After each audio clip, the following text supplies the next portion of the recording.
All right, everybody, thanks for watching. In this video, I'm going to be giving my opinion about why I think there's such a shortage right now for Rolex sports models. Now, I made a video a long time ago where I was talking about watch history, and I kind of covered it in there. So if you get a chance, go back and take a look at that. If not, I'll just kind of recap there. What I wanted to do first of all is talking about who I think the audience is for Rolex. Then I'm going to go into why I think there's such a hard time getting them and the prices. And then I'm going to talk about like a strategy for how it is you can like come out ahead on this thing. Now you got to understand who the market is for Rolex. Primarily, right? This is a worldwide company, but primarily the audience is like middle-aged guys, especially. How do I know that? Well, look at where they spend their marketing money. And I'm not sure if you guys own a business or not, but if you don't, you'll know that you spend your marketing where the customers are. Where do you see Rolex ads at? Golf tournaments a lot, boating stuff. You don't see Rolex advertisements on MTV, for example, right? You don't see them at the X Games or, you know, in other places where probably the 35 and under crowd are. Why is that? Because that's not where their market is. Their market is going to be somebody who's middle-aged or older. I mean, they have the disposable income to buy this item. So let's just say this guy is probably 60 on average. That means that this person grew up in the 1960s. And if you know anything about history, you'll know that 1960s was probably the prime time for automatic watches, specifically Rolex, Omega, a lot of these Swiss brands, you know, scuba diving, racing, a lot of these sports watches were in full effect. So you got to understand the psychology here. And again, it's just my opinion. You know, these are guys who grew up, their father had a Rolex, maybe their uncle did. Who doesn't want to be like their dad, right? When they grow up, their mark of success has always been, oh, I'm going to get a Rolex just like dad, you know.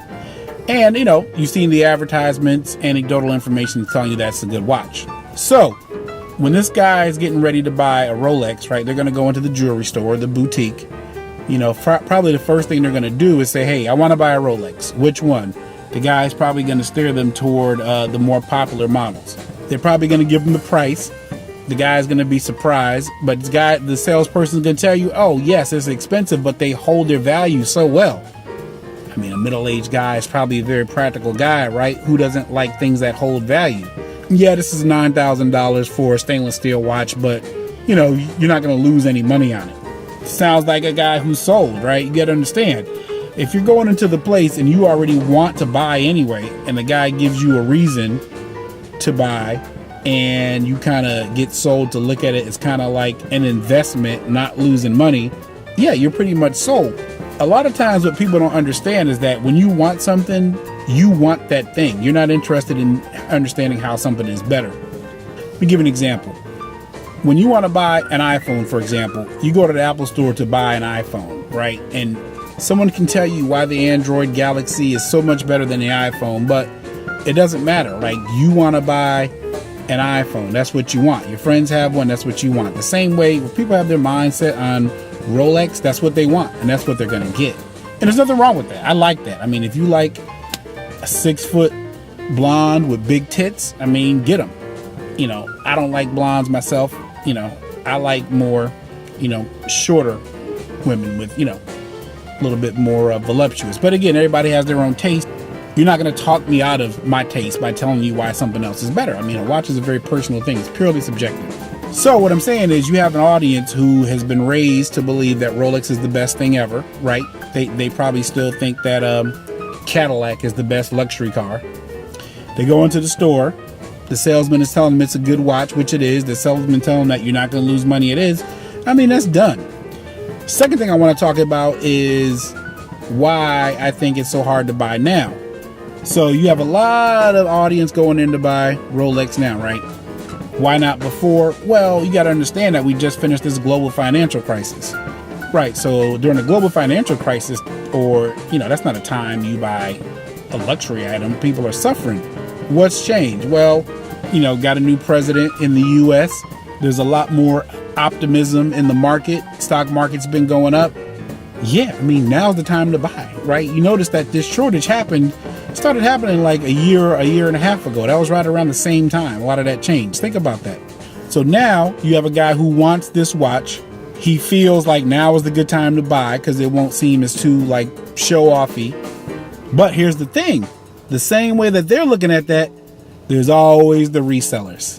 Just like with concert tickets or sports tickets or retro Jordans or whatever, everybody's watching the same thing. They know, hey, these things are going up. Now's the time to buy. So they're going to go in.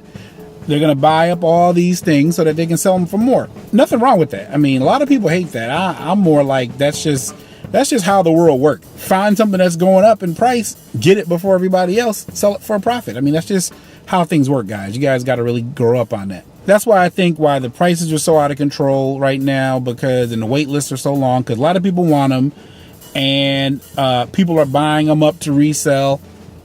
That's what's happening, I think. Third end of this is there's obviously a price bubble going on. Now, the thing I like about bubbles is that if there's a bubble somewhere, that means there's a vacuum somewhere else. If all the air is going to here, it's getting pulled out. Where's that air getting pulled out? A lot of other brands that are amazing. The Blancpain 5015, amazing watch, way better than the Submariner. Just amazing. My opinion, of course. Breitling, soft right now, still making good watches. Jaeger-LeCoultre, just the list goes on and on. Lots of good brands here that you can get deals on. I think I actually made a video. I made a video called "Is now a good time to buy a Breitling?" for the same reason. When you have a bubble somewhere, that means there's a vacuum somewhere else. That's when you go and pick up your other pieces. Now, if you're just a one watch guy, this probably doesn't apply to you, right? You want to get one watch, your dream Rolex, and that's going to be it. But I'm thinking more for the people who have a collection, people who are really in the watch game. Now is the time to diversify. Now you can get a sports watch, you can get a dress watch, you can get a lot of stuff complicated. You can even get gold now because gold is soft now. You can actually pay more for a steel Rolex than for a gold other watch, which is amazing. So what I'm saying is, instead of being mad about how hard it is to buy that Rolex, use this time now to take advantage of the bubble, take advantage of the discounts, get your other watches. Once this stock market crashes and everything else, there's going to be a lot of inventory on the market, and now will be your time to buy it. Now, for somebody who says, well, Rolex never go down, that watch was going for over retail, sometimes even double. Now, I mean, that's like the dog. If you go to the Rolex boutique, you'll probably seen the green crystal Milgauss in the case. That's the one nobody wants. So it's happened before. It can't happen again. Keep your wits about you. You'll come out on top of this whole thing. So that's my opinion. Let me know what you think. Thanks for watching.